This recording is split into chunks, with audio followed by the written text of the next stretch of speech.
नमस्कार दोस्तों, spirituality bye सुमन channel पर आप सभी का स्वागत है। हिंदू कैलेंडर के अनुसार मार्गशीर्ष मास के शुक्ल पक्ष की एकादशी तिथि को मोक्षदा एकादशी के नाम से जाना जाता है। मोक्षदा एकादशी का शाब्दिक अर्थ है मोक्ष प्रदान करने वाली एकादशी। ये एकादशी भगवान कृष्ण को समर्पित है।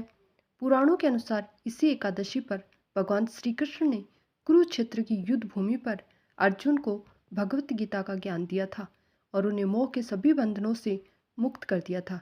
यही कारण है कि इस एकादशी पर व्रत करने से व्यक्ति के सभी मोह बंधनों से मुक्ति मिलती है। मोक्षदा एकादशी 22 दिसंबर 2023 शुक्रवार को मार्गशीर्ष मास के शुक्ल पक्ष में है।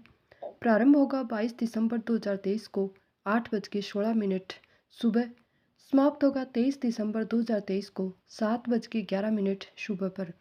पारण समय 23 दिसंबर को दोपहर में 1:05 से 3:07 तक रहेगा। मोक्षदा एकादशी के शुभ दिन पर भगवान श्री कृष्ण, महर्षि वेदव्यास और श्रीमद् भगवत गीता की पूजा अर्चना करने का विधान है। इस दिन भक्त व्रत करके अगले दिन द्वादशी तिथि पर व्रत का पारण किया जाता है। मान्यता है कि हरिवासर की अवधि में एकादशी व्रत का पारण वर्जित होता है, इसलिए पारण के मुहूर्त में ही कुछ सात्विक भोजन करके इस व्रत को पूर्ण करें। इस समय के अनुसार मोक्षदा एकादशी का व्रत करने से जहाँ एक और आपको सभी तरह के मोह से मुक्ति मिलती है, वहीं आपके पितरों को भी इस व्रत का लाभ प्राप्त होता है और उन्हें मोक्ष की प्राप्ति होती है। तो इस मोक्षदा एकादशी का व्रत अवश्य करें, जिससे भगवान श्री कृष्ण आपके साथ ही आपके पूर्वजों का भी उद्धार करें। सनातन धर्म में मोक्षदा एकादशी को बहुत ही महत्वपूर्ण माना जाता है। हमारे पुराणों में बताया गया है कि यही वह पावन तिथि है जब श्री कृष्ण ने महान ग्रंथ भगवत गीता को धरोहर के रूप में विश्व को दिया था। इस दिन भगवान कृष्ण के दामोदर रूप के साथ ही भगवत गीता की पूजा भी की जाती है, क्योंकि गीता में संपूर्ण जीवन को आदर्श ढंग से जीने का सार नीत है। इस वर्ष और इस पर्व पर किस प्रकार से आसान पूजा की जाती है। मोक्षदा का एकादशी का व्रत करने के लिए 10वीं तिथि की शाम में ही व्रत और पूजा का संकल्प किया जाता है। इस एकादशी के दिन प्रातःकाल उठें, किसी पेड़ की टहनी से दातुन करें। इसके बाद नित्य कर्मों से निर्वृत्त होकर स्नान करें। स्नान के बाद स्वच्छ वस्त्र धारण करें, स्वयं को चंदन का तिलक करें। अब भगवान सूर्य नारायण को अर्घ्य दें और नमस्कार करते हुए आपके व्रत और पूजा को सफल बनाने की प्रार्थना करें। पूजा करने के लिए सभी सामग्री इकट्ठा करें और पूजा शुरू कर दें। सबसे पहले पूजा स्थल पर एक चौकी स्थापित करें, इसे गंगा जल छिड़ककर पवित्र कर लें। अब चौकी के दाईं तरफ एक दीपक प्रज्वलित करें, ताकि इस दीपक के रूप में अग्निदेव आपकी पूजा के साक्षी बने।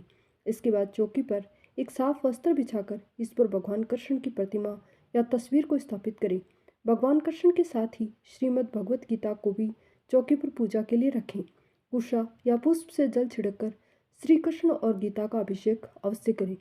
अब भगवान को और पवित्र ग्रंथ को रोली चंदन का तिलक करें, साथ ही कुमकुम, हल्दी और अक्षत भी चढ़ाएं। अब कृष्ण जी का ध्यान करते हुए उन्हें पुष्प, जनेऊ और माला अर्पित करें। गीता पर भी पुष्प अर्पित करें। भगवान कृष्ण को पंचामृत अर्पित करें। इसके बाद मिष्ठान और ऋतुफल भी प्रसाद के रूप में जरूर चढ़ाएं। आज के दिन गीता के कुछ अध्याय का पाठ अवश्य करें। आप अपनी सुविधा के अनुसार इसका भी श्रवण कर सकते हैं। अंत में भगवान कृष्ण की आरती करें। सभी लोगों में भगवान को चढ़ाया गया भोग प्रसाद के रूप में वितरित करें। मोक्षदा एकादशी समाप्त होने पर द्वादशी के दिन कुछ सात्विक भोजन ग्रहण करें और अपने व्रत का पारण कर लें। इस विधि के साथ मोक्षदा एकादशी का व्रत और आपकी पूजा संपन्न होगी। आपके पूर्वजों को मोक्ष की प्राप्ति होगी। साथ ही यह दिन भगवान श्री कृष्ण की कृपा पाने के लिए भी विशेष है। यदि संभव हो तो इस दिन कृष्ण मंदिर में दर्शन करने के लिए अवश्य जाएं, जिससे आप श्री कृष्ण की कृपा के भागी बने। इस दिन भगवान श्री कृष्ण को सच्चे मन से चढ़ावा अर्पित करने और उनका विशेष आशीर्वाद प्राप्त करने के लिए इसी बात को ध्यान में रखें। सनातन व्रतों में विशेष एकादशी पर भगवान विष्णु की पूजा का विधान है। इस दिन संपूर्ण विधि और उचित सामग्री के साथ ही पूजा करना अत्यंत फलदायी माना जाता है। जैसे कि हम सभी वीडियो में आपको बताते आ रहे हैं कि पूजा सामग्री कौन कौन सी होनी चाहिए।